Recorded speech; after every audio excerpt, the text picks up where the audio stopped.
হৃদমায়ার প্রেমগাথা লিখেছেন রিক্তা ইসলাম মায়া। পর্ব 6। আমি আর পারছি না জুই, আমাকে রেস্ট নিতে দে, নয়তো মাথা ঘুরিয়ে পড়ে যাব রাস্তায়।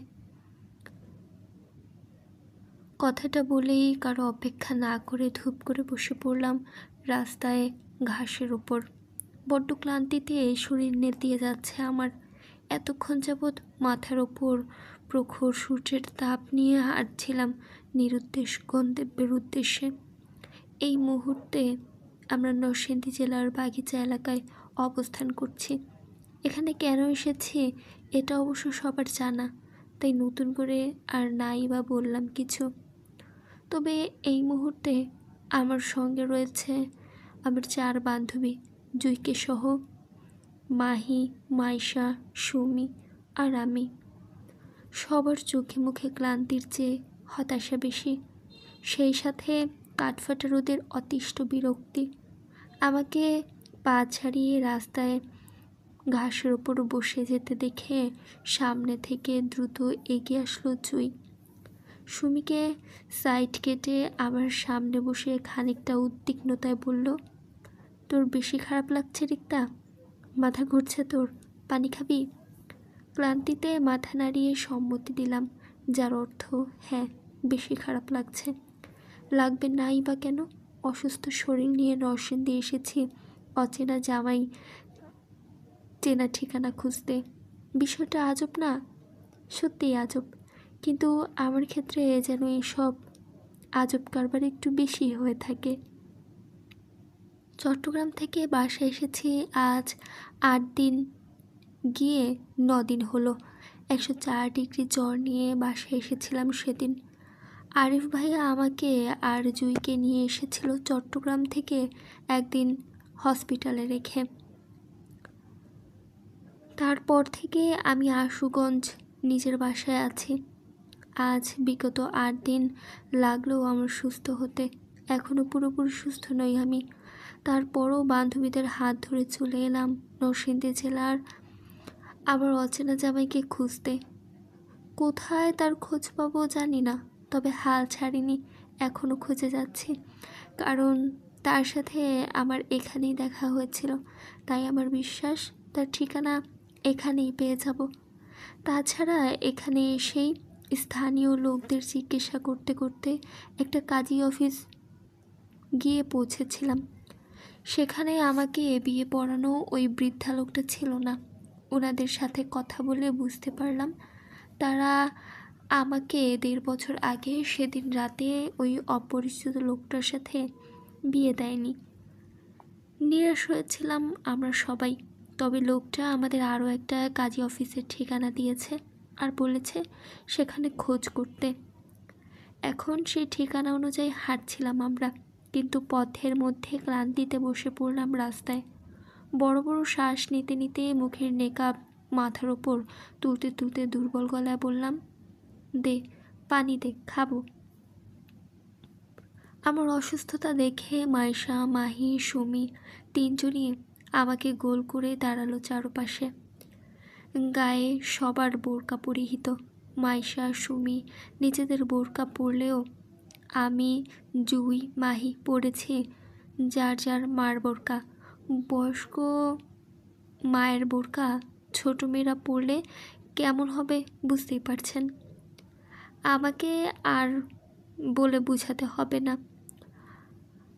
অর্ধ পাগল বুড়ির মতন লাগছিল এক একজনকে। তারপরও নিজেদের সেফটির জন্য এই বোরকা পরে বাসা থেকে বের হয়েছিলাম সকাল 7টার বাসে।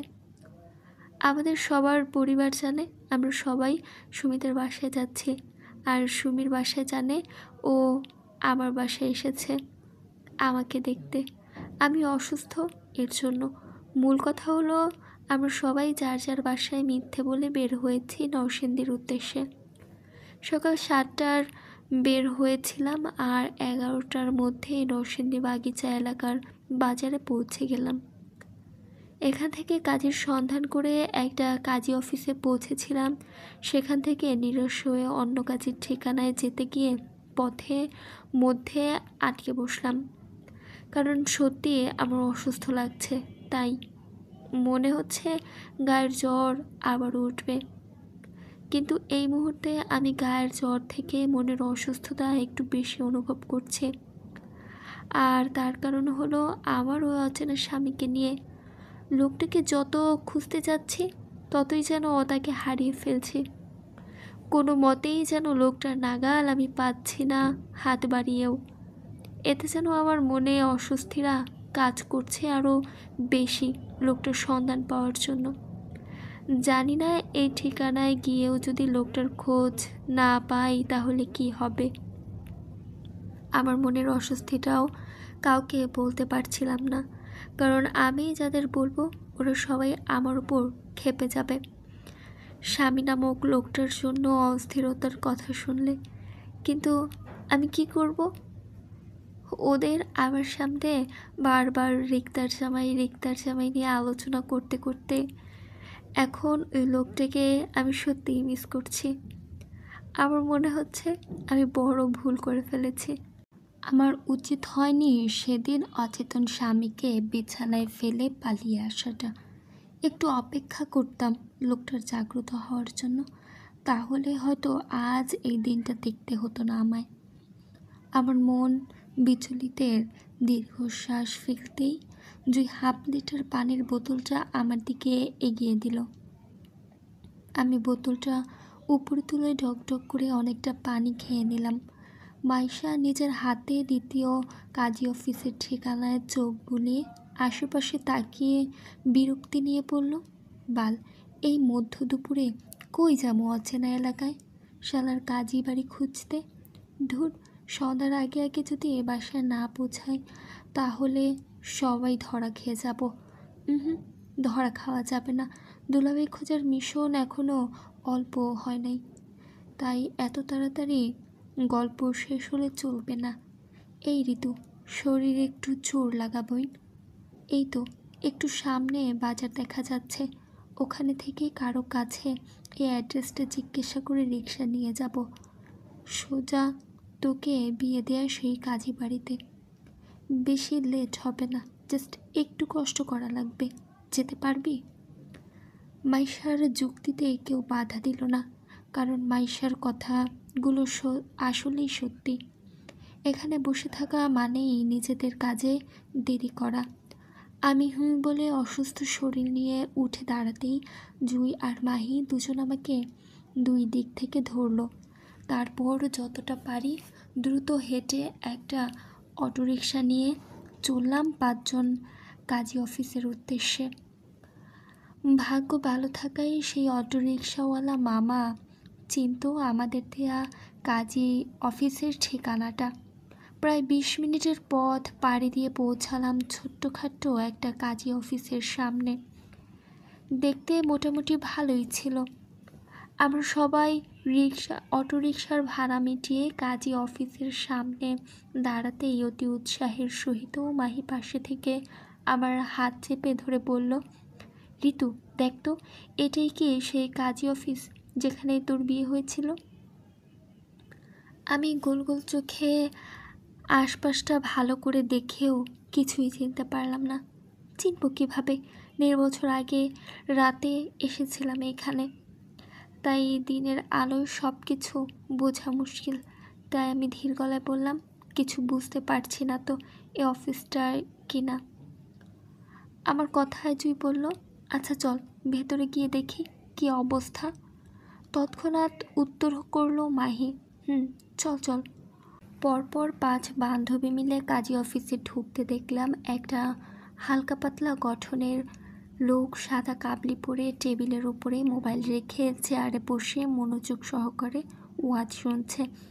একত্রে আমাদের 5 বান্ধবীকে ঢুকতে দেখে চমকে উঠে থতমত খেয়ে যান তিনি। ছোট্টখাটো রুমের কাজী অফিসটা পুরো খালি।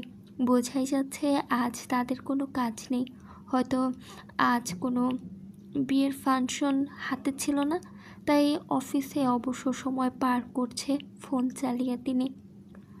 আমাদের 5 বান্ধবীকে দেখে অভিনবে দ্রুত ফোন বন্ধ করে পাশে রেখে আমাদের দিকে তাকিয়ে সালাম দিয়ে প্রথমে জিজ্ঞাসা করলেন, আসসালামু আলাইকুম। জি আপনারা কি বিয়ে করানোর কাজে এসেছেন নাকি তালাকের পরামর্শে? জড়তায় আমরা একে অপরের মুখ চাওয়াচাওয়ি করলাম, কিন্তু মাইশা আমাদের সবাইকে উপেক্ষা করে সাহসিকতার সঙ্গে এগিয়ে গেল লোকটার সম্মুখে এবং বলল, জি আসলে আমরা আপাতত আপনার কাছে তালাকের পরামর্শের জন্যই এসেছিলাম। আসলে আপনাদের এখান থেকে 1.5 বছর আগে 2017 সালের নভেম্বরের 3 তারিখে আমার এক কাজিনের বোনের বিয়ে হয়েছিল। এখন ওরা ছাড়াছাড়ি যায়, কিন্তু আমার বোনের কাছে কাবিননামার কোনো কপি নেই। সেজন্য আমাদের কাছে টাকা দিয়ে পাঠিয়েছে আমাদের কাবিননামার একটা কপি নেয়ার জন্য। আপনি প্লিজ একটু কষ্ট করে 2017 সালের নভেম্বরের 3 তারিখের বিয়ের তালিকাটা চেক করে আমাদের সেই কাবিননামাটা একটু দিবেন প্লিজ। কাজের লোকটা বাঁকা চোখে আমাদের দিকে তাকালেন। হয়তো মাইশার কথা একটু বিশ্বাস করেছে এর জন্য। লোকটা চেয়ার ছেড়ে উঠে দাঁড়ালো, আমাদের বসতে বলে পাশের রুমে গেল, আর 5 মিনিট পর ফিরে এলো মোটা তাজা এক রেজিস্টার বিয়ে খাতা নিয়ে। আমাদের সবার চোখে মুখে তখন আশার আলোর মতো ঝলঝল করছিল খাতাটা দেখে। লোকটা আমাদের সামনে খাতা খুলে বসতে বসতে বলল, যার কাবিননামা লাগবে সেই কন্যার নাম কি? ঝটপট উত্তর করলো মাহি, জি রিক্তা ইসলাম মায়া। কাজী আর কোনো প্রশ্নই করলেন না, শুধু মনোযোগ সহকারে 2017 সালে নভেম্বরের 3 তারিখ ধরে রিক্তা ইসলাম মায়ার নামের আমার কাবিননামাটা খুঁজতে লাগলেন। এর ফাঁকে মাহি কাজী সাহেবকে আমার নামটা বলে আমাকে খুঁচিয়ে বলল, ঋতু আমি নামটা ঠিকঠাক বলেছি তো? না মানে তুই এই নামেই বিয়েটা করেছিস নাকি অন্য কোনো নামে? না, এই নামেই করেছি। তার মানে আমি তোর নামটা ঠিকঠাক বলেছি তাই তো? হুম। আরে বাহ, দারুণ তো, আন্দাজে বকা মেরে ফেললাম। মায়ের কথায় অর্থ না বুঝে কপাল কুঁচকে তাকাতেই মাহি ফের বলল, ও আচ্ছা ভালো কথা। ঋতু দেখ তো, এই লোকটাই কি সেদিন রাতে ছিল তোকে বিয়ে দেওয়ার কাজীটা? মাহির কথায় চোখ ছোট্ট ছোট্ট করে তাকালাম আমার সম্মুখে বসা কাজের দিকে। 1.5 বছর আগে স্বামীর চেহারাটাই মনে রাখতে পারিনি, সেখানে বিয়ে পড়ানো কাজের চেহারাটা কীভাবে মনে রাখবো? তারপরও আমার যতটুকু স্মরণে আছে, সেদিন রাতে আমাদের বিয়েটা দিয়েছিলেন একটা মোটা তাজা বেশ বয়স্ক লাল দাড়িওয়ালা বৃদ্ধ লোক, ওনার নিজের বাড়িতে, কোথায় কাজী অফিসে নয়। আমি অসম্মতি দিয়ে বললাম, না ইনি সেই কাজী নন। আমাকে যে বিয়ে দিয়েছিলেন সে লোকটা অনেক বয়স্ক বৃদ্ধা লোক ছিল। আমার কথায় মুহূর্তে চুপ করে যায় মাহি, অনেকটা ভেবে বলে, আমার মনে হয় এই লোকটা ওই বৃদ্ধা কাজীর ছেলে হবে।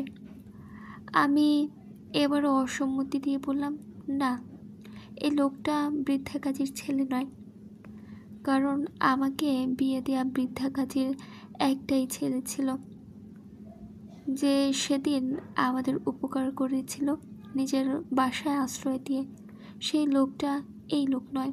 মাহি এবার নড়ে চড়ে বসল, চোখে মুখে হতাশা দেখা গেল ওর। খানিকটা দ্বিধা নিয়ে বলল, তাহলে আমার মনে হয় এই লোকটা এই অফিসের স্টাফ হবে।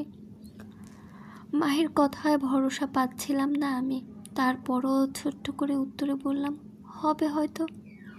থমথমে পরিবেশে আমরা সবাই কাজী লোকটার দিকে তাকিয়ে আছি, যে কিনা একের পর এক পৃষ্ঠা উল্টিয়ে আমার কাবিননামা খুঁজে চলছে। ওনার পৃষ্ঠা উল্টানো দেখে বুঝলাম উনি ইতিমধ্যে কয়েকবার করে রেজিস্টার খাতা ঘাঁটিয়ে ফেলেছে আমার কাবিননামাটা খুঁজতে। অবশেষে তিনি রেজিস্টার খাতা বন্ধ করে আমাদের দিকে তাকিয়ে বলল, দুঃখিত জনাবেরা, 2017 সালের নভেম্বরের 3 তারিখের কোনো কাবিননামাই নেই এখানে, কারণ এই তারিখে আমাদের কাজী অফিস খোলাই হয়নি। আমি এখানে নতুন স্টাফ, তাই একটু খাতাটা চেক করে নিলাম, কারণ আমাদের এই কাজী অফিসটা প্রতিষ্ঠিত হয়েছে আজ থেকে বিগত 1 বছর 5 মাস আগে, মানে বরাবর 2018 জানুয়ারি মাসে খোলা।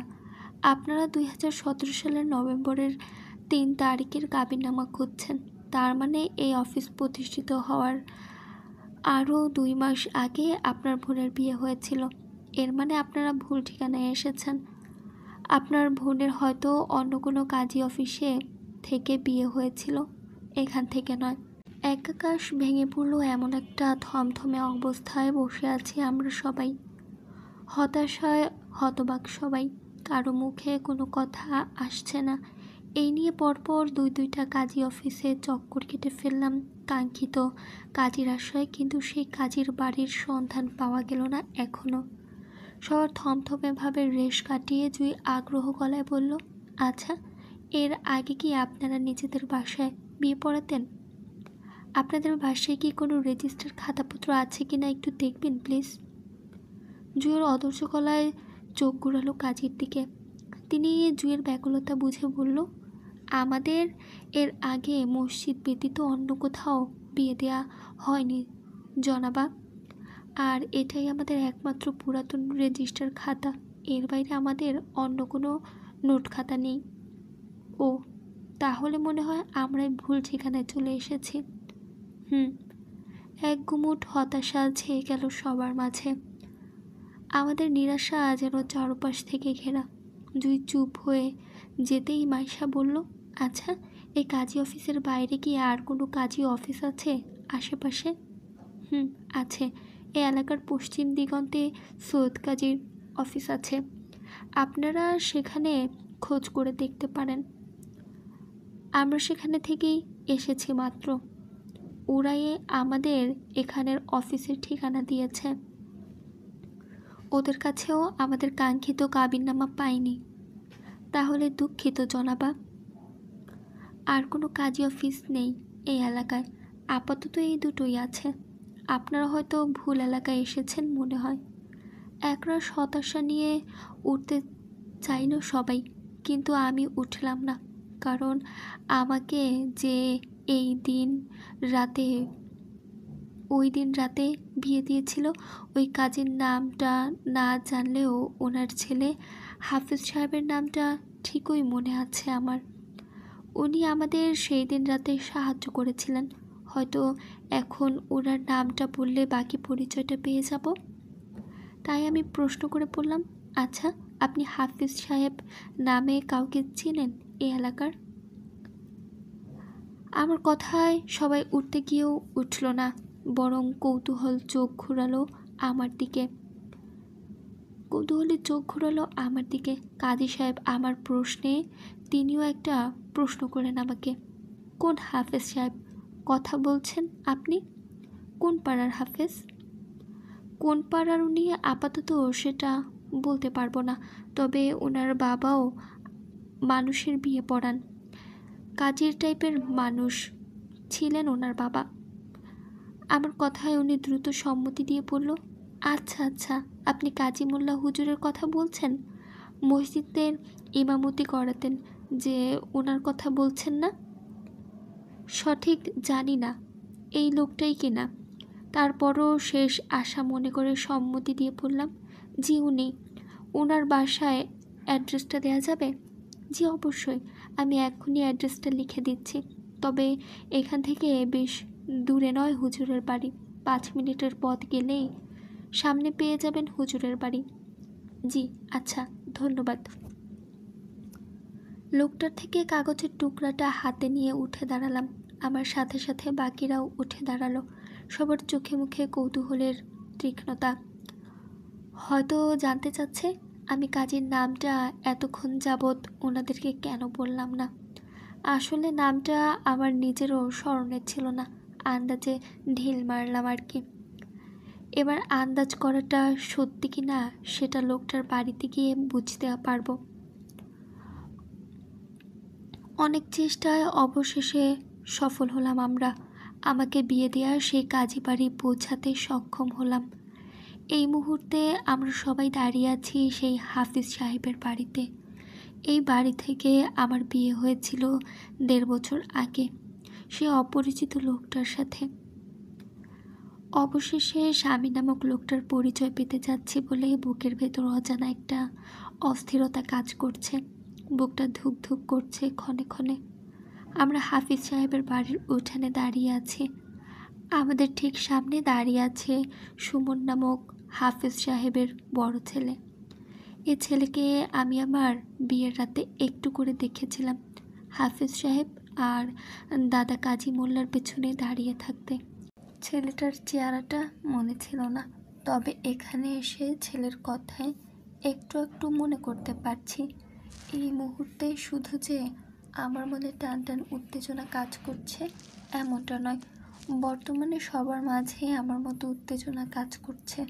আর সেই উত্তেজনা থেকেই সুমন নামক ছেলেটি আমাদের কাছে আসতেই প্রথম প্রশ্নটা করলো, মাহি, আমরা অনেক দূর থেকে এসেছি, হাফিজ সাহেবের কাছে এসেছি ভাইয়া, উনি কি বাসায় আছে? বোরকা পরিহিত আমাদের 5 কন্যাকে এক পলক চোখ বোলালো ছেলেটি। এতগুলো মেয়ের সাথে একত্রে কথা বলতে বেশ ইতস্ততও দেখা গেল তাকে।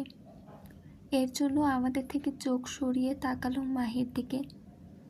বিনীত শোনিত বলল, জি না, আবু নরসিংদীতে নেই, উনি রাজশাহীতে আছে আজ বিগত 2 মাস ধরে। সুমি ছোট্ট করে প্রশ্ন করে বলল, উনি ওইখানে কি করেন, কবে আসবেন? জি, ওইখানে আমাদের আম বাগানের দেখাশোনা করেন আব্বা, তবে কবে আসবে বলতে পারছি না। ছেলেটির কথায় জুই বলল, আসলে আমরা অনেক বিপদে পড়ে আপনার বাবার কাছে এসেছিলাম সাহায্যের জন্য। আপনার বাবা আমার ছোট বোনের বিয়ে দিয়েছিলেন 1.5 বছর আগে আপনাদের বাড়িতে। এর জন্য ওনার সাথে জরুরি ভিত্তিতে দেখা করতে চাই আমরা। জুয়ের কথায় হালকা পাতলা কুচকালো ছেলেটি। তীক্ষ্ণ দৃষ্টিতে আমাদের সবাইকে এক পলক দেখে বলল, বিয়ে পড়ানোর কাজ তো আমার আব্বা করতো না, দাদা করতো।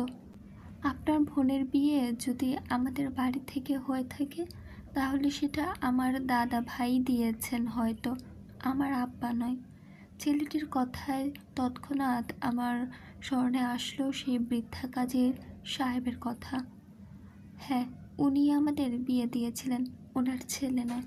তাই আমি ঝটপট উত্তরে বললাম, হ্যাঁ, আপনার আব্বা নয়, আপনার দাদাই ছিলেন আমাদের বিয়ে দেওয়া কাজী সাহেব।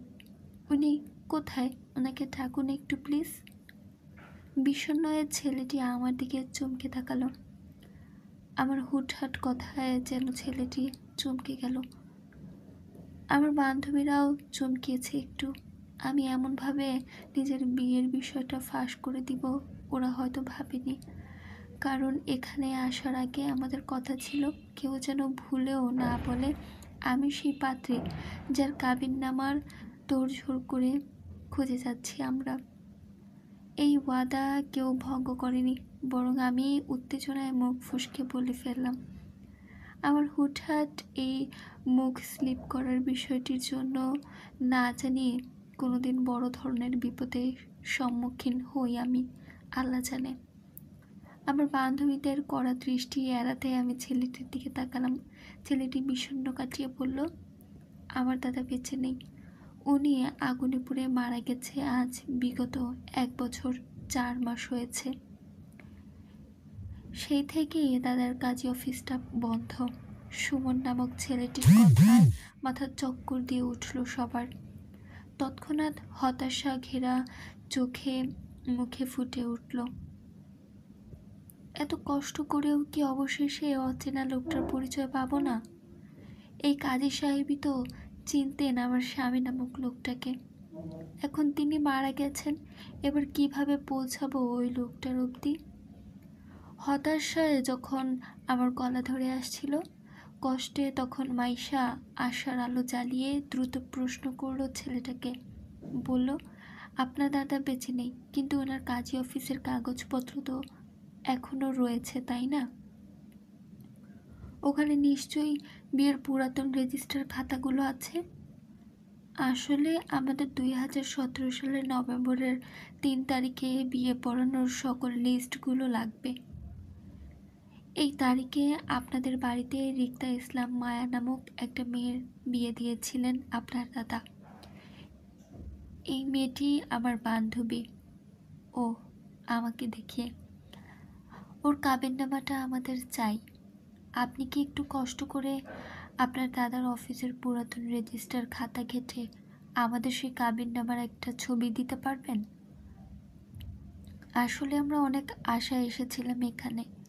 প্লিজ আমাদের আশা ভঙ্গ করবেন না। কষ্ট করে আমাদের একটু সাহায্য করুন না রিক্তা ইসলাম মায়া নামক কাবিননামার খুঁজে দিয়ে, প্লিজ। মাইশার সহজ কথায় যেন এক আকাশ সমান চমকে উঠল ছেলেটি। মাইশার কথা শেষ হতে না হতেই তুমুল গতিতে আমার দিকে তাকিয়ে বলল, আপনি সে মেয়ে যার উদ্দেশ্যে কিছুদিন আগে কিছু লোক এসেছিল আমাদের বাড়িতে। তারও আপনাদের মতো করে এই তারিখের কাবিননামার কাগজটা খোঁজ করছিলেন। উনি সম্ভবত আপনার স্বামী হবেন, আবার নাও হতে পারেন, কারণ লোকটার সাথে আরও দুজন মানুষ ছিল, একই কালো পোশাক পরিহিত। তাই ঠিকঠাক বলতে পারছিলাম না কোন লোকটা আপনার স্বামী হবে। ছেলেটির কথায় এবার আমাদের মাথায় আকাশ ভাঙল। সর্বনাশ, সে অচেনা লোকটা আমার খোঁজ করছে, কিন্তু কেন? আমাকে দিয়ে তার কী প্রয়োজন? নিশ্চয়ই খারাপ কোনো মতলব হতে পারে। ভয়ে আমার কলিজা শুকিয়ে কাঠ।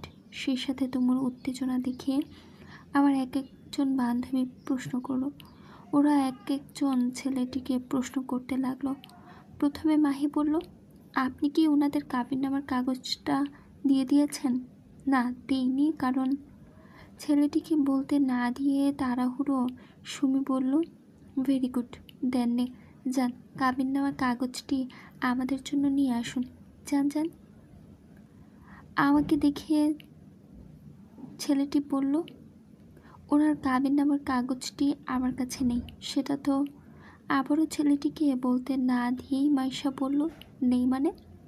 কাবিননামার কাগজ দিয়ে আপনারা কি করেছেন? কাজী অফিসে না বিয়ের কাবিননামার একটা কাগজ থাকে?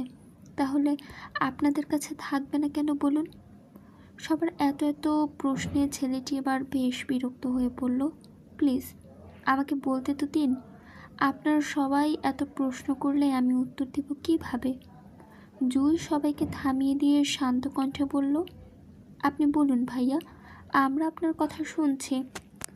দীর্ঘশ্বাস ফেলে ছেলেটি বলতে লাগলো, আসলে দাদার অফিসের ইলেকট্রিক শর্ট সার্কিটে হঠাৎ করে একদিন আগুন লেগে যায়। সেই আগুনে আমার দাদাভাই সহ অফিসের সব কিছু পুড়ে ছাই হয়ে যায়।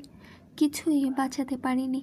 এর জন্য মূলত আপনাদের এই মুহূর্তে সাহায্য করতে পারছি না, কারণ আমাদের কাছে কিচ্ছুই নেই। এই একই কথা আমি সেদিন ওই লোকগুলোকেও বলেছিলাম। 3টা লোক এসেছিল আর আমাকে আপনার বিয়ের কাবিননামাটা দিতে বলেছিল। আমি কাবিননামাটা দিতে না পারায় আপনার তথ্য চাচ্ছিল আমার কাছে। আপনি আমাদের পরিচিত কেউ হন কি না, বা আপনি কখনো কাবিননামা খুঁজে এখানে এসেছেন কি না কাউকে নিয়ে, এসব। আমি না করেছিলাম সেদিন, কারণ আপনি কখনোই আসেননি এতদিন। কিন্তু আজ আপনি আসবেন আমি ভাবতেও পারিনি। এমনটা জানলে আমি তাদের নাম্বার রেখে দিতাম, কল করে বলতাম আপনারা এখানে এসেছেন। আসলে আমি যতদূর বুঝলাম ওরাও আপনারা খুঁজছে, আপনারাও তাদের খুঁজছেন, কিন্তু কেউ কারো খোঁজ পাচ্ছেন না। ছেলেটির কথায় জুই বলল, আপনার কাছে ওনাদের কোনো তথ্য আছে? ওনারা কোথাকার মানুষ, নাম কি তাদের, এমন কোনো তথ্য আছে আপনাদের কাছে? দিতে পারবেন? জি না, পারবো না। আসলে তখন বিষয়টি এত গুরুত্ব দেয়নি। লোকগুলো আমাকে যা প্রশ্ন করেছিল আমি সেই প্রশ্ন ঠিকঠাক উত্তর করেছিলাম শুধু। তাছাড়া সবার মুখে মাস্ক পরা ছিল, তাই কাউকে চেনার উপায় ছিল না আমার। তবে ওনাদের কথায় বুঝলাম ওরা ঢাকার মানুষ হবে, হয়তো কারো পাঠানো লোক হবে। পোশাকে তেমনই মনে হচ্ছিল আমার কাছে। হতাশার ওপর হতাশ হচ্ছিলাম আমরা সবাই। সেই হতাশা নিয়েই জুই আবারও বলল, আচ্ছা, ওর আমাকে দেখে যেদিন বিয়ে হয়েছিল সেদিন রাতে ওর স্বামীকে নিশ্চয়ই আপনি দেখেছেন, নামটাও শুনেছেন। আমাদের নামটা বলতে পারবেন একটু?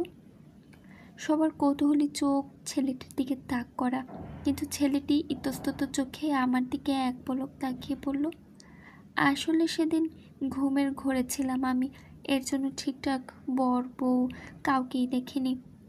বরের নামটা সেদিন রাতে শুনলেও এখন আমার মনে নেই, অনেক আগের কথা তো, তাই। আর সেদিন রাতে ঘুমের রেশের মধ্যে বর বউকে দেখেছিলাম, তাই কারোর চেহারাটা মনে নেই। সকালে উঠে আমি কাউকে দেখতে পাইনি। মেয়ে নাকি রাতেই স্বামীকে রেখে পালিয়ে গিয়েছে, এমনটা শুনেছিলাম আব্বার মুখে। বাকিটা আমার আব্বা বলতে পারবে ভালো। উনি আপনার বোনকে আমাদের বাসায় এনেছিলেন। জুই আবার প্রশ্ন করে পড়ল, আপনার বাবা নিশ্চয়ই ওই ছেলেকে চিনবে, রাইট? জি, আব্বা চিনে ওনার স্বামীকে। আব্বা মুখে শুনেছিলাম ওনার আমাকে দেখে। স্বামী নাকি অনেক বড় মাপের একজন লোক, ওনাকে নাকি সবাই এক নামে চিনে। আবার সবাই ভয়ও পায় নাকি। তাড়াহুড়োর সুমি প্রশ্ন করে বলল, কেন ভয় পান, কেন? উনি কি সন্ত্রাস টাইপের লোক নাকি? সুমির প্রশ্নে ছেলেটি আমার দিকে তাকালো, ইতস্ততায় বলল, হবে হয়তো, আমি সঠিক জানি না, আব্বা জানে। জুই বলল, আচ্ছা, আপনার আব্বা আসবে কবে বলতে পারেন? জি, আমার আব্বার এখন আসবেন না, এখন আমের সিজন। এই সিজনে আম বিক্রি করে আব্বা রাজশাহী থেকে বাড়িতে আসবেন, এর আগে না। আরও মাস দুই একের ব্যাপার। দরজা ঠেলে হৃদের অফিসে প্রবেশ করল আসিফ, হাতে এক টুকরো কাগজে নাম্বার লেখা। হৃদ অফিসিয়াল গেট আপে ল্যাপটপের সামনে বসা। অফিসের কক্ষে প্রবেশ করতে দেখেও চোখ উঁচিয়ে তাকালো না পর্যন্ত। মনোযোগ সব ল্যাপটপে টাইপিং করা নিয়ে। আসিফ হৃদের মনোযোগ বুঝে খানিকটা দ্বিধা করলো কিছু বলতে। কয়েক সেকেন্ড সময় নিয়ে হৃদের দৃষ্টি আকর্ষণ করতে হাতের এক টুকরো কাগজটা টেবিলের উপর রেখে হৃদের দিকে বাড়িয়ে দিতে দিতে ইতস্তত গলায় বলল, ভাইয়া, কোনো কাজ হয়নি। নরসিংদীতে আমাদের লোক পাঠিয়েছিলাম কয়েকদিন আগে, তারা খোঁজ চালিয়েছিল, ভাবির কোনো তথ্য জোগাড় করতে পারিনি, কারণ কাজীসহ ওনার অফিসের সব কিছু আগুনে পুড়ে ছাই হয়ে গেছে আরও 1.5 বছর আগেই। তাই আপনাদের বিয়ের কাবিননামাটাও পাওয়া যায়নি। দ্বিতীয় কথা হলো, ভাবিকে সেই বাড়ির কেউ চিনে না, একদম অপরিচিত মানুষ ভাবি তাদের। কেউ জানে না মেয়েটি কে ছিল, যার সাথে আপনার সে রাতে বিয়ে হয়েছিল। আসিফের দীর্ঘ কথায় হৃদের হাত থেমে যায় ল্যাপটপের কিবোর্ডে। চোখ উঁচিয়ে তীক্ষ্ণ দৃষ্টিতে তাকালো আসিফের দিকে। ল্যাপটপের কাজ রেখে আসিফের বাড়িয়ে দেয়া কাগজটার দিকে একটা ভুরু উঁচিয়ে তাকাতেই আসিফ হৃদের মনোভাব বুঝে বলল, ভাই, এখানে কাজী সাহেবের ছেলে হাফেজ সাহেবের নাম্বার আছে। এই লোকটার সাথে কথা বললে হয়তো ভাবির সম্পর্কে কিছু জানা গেলেও যেতে পারে। এর জন্য মূলত লোকটার নম্বর আনতে বলেছিলাম আমাদের লোকদের। হৃদ আসিফের কথার কোনো উত্তর করল না, বরং হাত বাড়িয়ে এক টুকরো কাগজের পিসটা নিজের হাতে নিয়ে তীক্ষ্ণ দৃষ্টিতে নাম্বারের ওপর চোখ বুলিয়ে চেয়ারে গা ঝেড়ে বসল। নাম্বারের দিকে তীক্ষ্ণ দৃষ্টিতে তাকিয়ে থেকে আসিফের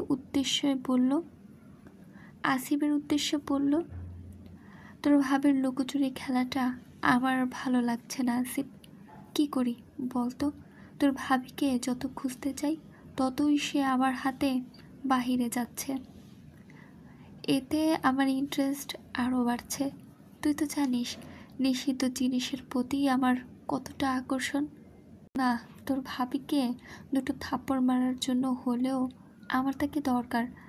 যা তো, এই নাম্বারের লোকটাকে তুলে নিয়ে আয় তো। শালার যতদিন বউকে দুটো থাপ্পড় না মারবো ততদিন শান্তি নাই। যা, লোক পাঠা। হৃদের গা ছাড়া কথায় আসিফ চোখ ছোট্ট ছোট্ট করে তাকায় হৃদের দিকে। বউকে দুটো থাপ্পড় মারার জন্য হৃদ খান এত তোড়জোড়ের অনুসন্ধান করে বউকে খুঁজছে, বিষয়টি ভাবতেই সে অবাক। মূল কথা আসিফের যুক্তিতে আসে না হৃদের বউকে থাপ্পড় মারার জন্য খোঁজা বিষয়টি। মেয়েটিকে থাপ্পড়গুলোই বা মারবে কেন? মেয়েটিরই বা কী দোষ?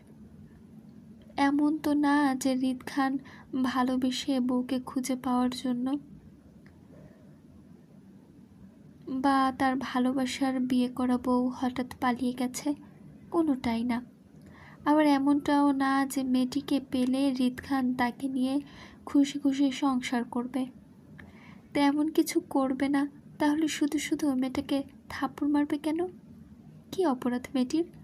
তাছাড়া হাফেজ সাহেবও বা মেয়েটির খোঁজ দিবে কিভাবে? আসিফ যতটুকু বুঝতে পারছে, অচেনা লোকটির খোঁজ হাফেজ সাহেব কেন কেউ বলতে পারবে না। অচেনা মেয়েটি আসলে কে ছিল? যতদিন না মেয়েটি নিজ থেকে ধরা দিচ্ছে হৃদের কাছে, ততদিন পর্যন্ত হয়তো হৃদ খানও নিজের বউকে শনাক্ত করতে পারবে না, এতটা নিশ্চিত আসিফ। কিন্তু মুখ বাড়িয়ে কিছু বলতে পারল না হৃদকে, সে ভয়ে। তাই শুধু হাত বাড়িয়ে হৃদের থেকে হাফেজ সাহেবের নাম্বারটা নিতে নিতে সম্মতি দিয়ে বলল, জি ভাই, কাজ হয়ে যাবে।